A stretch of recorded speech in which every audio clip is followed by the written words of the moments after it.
Welcome everyone. So in today's class for the subject Municipal Solid Waste Management, we are going to discuss the various categories of waste like the radioactive waste, the e-waste, construction and demolition waste, etc. So firstly, we'll see what is a radioactive waste. So what do you understand by a radioactive waste? So radioactive waste is actually a byproduct of various activities like nuclear power generation and other applications of nuclear fission or nuclear technology. Or we can say that radioactive waste is a type of hazardous waste which contains radioactive material. And like I told you, it is as a result of many activities that includes nuclear medicine, nuclear research, nuclear power generation, etc. And this type of waste is termed as hazardous because it emits radioactive particles, and if this is not properly managed or treated, it can be a risk to the human health as well as the environment. Now coming to the various types of radioactive waste, the radioactive waste may be classified as below, that is very low level waste, intermediate level waste and high level waste. So we'll see what they are. So firstly, very low level waste. So very low level waste actually consists mainly of the demolished materials, say like concrete, plaster, bricks, metal, piping, etc. And they are produced during the dismantling operations on nuclear industrial sites and also naturally occurring radioactive materials. And one thing about the very low level waste is that they are not harmful to the humans or the environment. Now, coming to the next type, that is a low level waste. So these waste are produced from electricity generation, diagnosis and treatment of disease, then medical research testing of new pharmaceuticals, non-destructive testing of bridges, airplanes, etc. And the low level waste, they are having a short-lived radioactivity, and thus they can be treated say by a shallow land burial. Coming to the next type, that is the intermediate level waste. So these type of waste, they contain higher amount of radioactivity, and also it requires shielding, and they are present in resins, chemical sludges, and also in metal fuel cladding. That's about the intermediate level waste. Coming to the high level waste, these are those waste that arise from the burning of uranium fuel in a nuclear reactor. They are also produced during the reprocessing of the used fuel, and for used fuel designated as high level radioactive waste, the first step is to storage to allow the decay of the radioactivity and heat.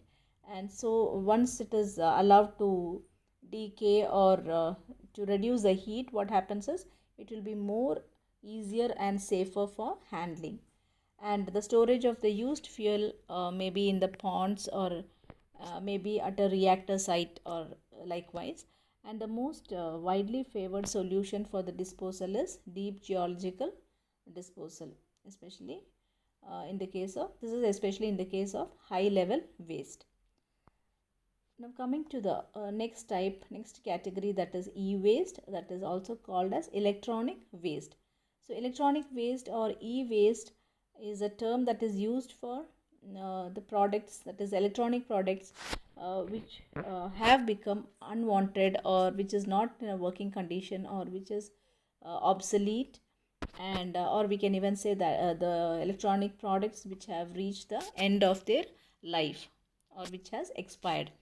And the e-waste can be created from anything like the electronic, that is the computers, the TV monitors, the cell phones, say the VCRs, the CD players, etc., even the printers, etc. And they also include used electronics that are destined for reuse. So some electronic equipments can be even reused, so whichever is destined for reuse or resale or for recycling or disposal. So all reusables are also included under the e-waste. So it is also seen that an estimated 50 million tons of e-waste is produced every year, and also the e-waste contains several different substances and chemicals which are highly hazardous or toxic and are likely to create adverse impact on the environment as well as the health if it is not properly handled or managed. And the classification of e-waste as hazardous or not hazardous, that is, or otherwise, mainly depends upon the extent of the presence of any hazardous constituents in it. And the treatment and disposal of the e-waste includes landfilling, incineration, etc. So we'll be discussing more in detail what is landfilling and incineration in the further modules. And also the e-waste can be reused as well as recycled. Now coming to the next type of waste, that is mining waste. So mining waste are actually waste that occur in the several stages of the process of mining, and even throughout the life of the mine. So as long as a mine exists, the waste that are generated, we call them as a mining waste. And several types of waste are generated in a mine, in any mine.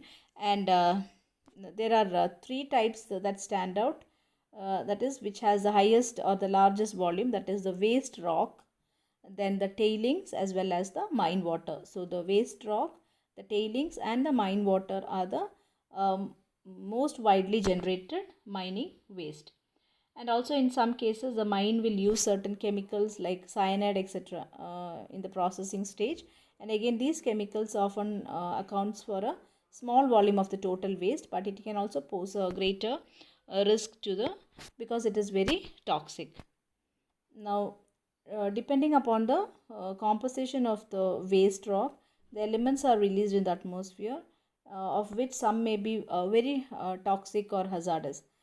And also, as the ore will get processed and the valuable minerals are separated from the ore, you know that mines are where we extract the minerals. So once the valuable minerals are extracted, a fine grained mineral sand will remain, and this is actually a waste, and this is what we call as the tailings. And the amount of tailing that remains is actually controlled by the percentage of the valuable minerals that are present in the ore. That's about the mining waste. Now coming to the construction and demolition waste. So as the term says, construction and demolition waste actually are waste materials, that is building materials. So once we demolish a building or destroy a building, the materials that are obtained, we call them as a construction and demolition waste as the C and D waste. So the waste building materials, the dredging materials, etc., that are produced during the process of the construction, or say even repairing or remodeling, or even demolition of the residential buildings, or not only residential, even commercial buildings. Not only buildings, it can even include other structures, civil engineering structures, even the pavements, etc. We call them as a construction and demolition waste. And normally these are the materials that we obtain as waste, like the concrete, bricks, timber, sanitary ware, the glasses, steel, plastic, tiles, etc. So these are a few that has been listed here, which are the construction and the demolition waste. Now we know that the bricks, stone, slabs, timber, etc., most of the construction and demolition waste, like we listed here, can be reused actually, especially the bricks, the stone slabs, the timber, etc. And the plastics and some pieces of glass or any scrap material again can be given for recycling process. Now coming to the rubbles or the brick bats, or any broken concrete pieces or broken plaster, etc., that can also be used for further building activities like leveling, etc. And larger unusable pieces can again be sent for filling up the low lying areas. So filled up lands, the lands can be filled up by using the construction and the demolition waste.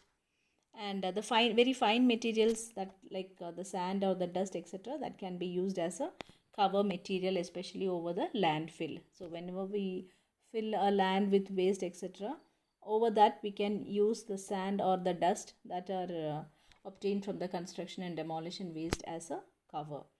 So this is about the construction and the demolition waste. So that's all for today. Thank you.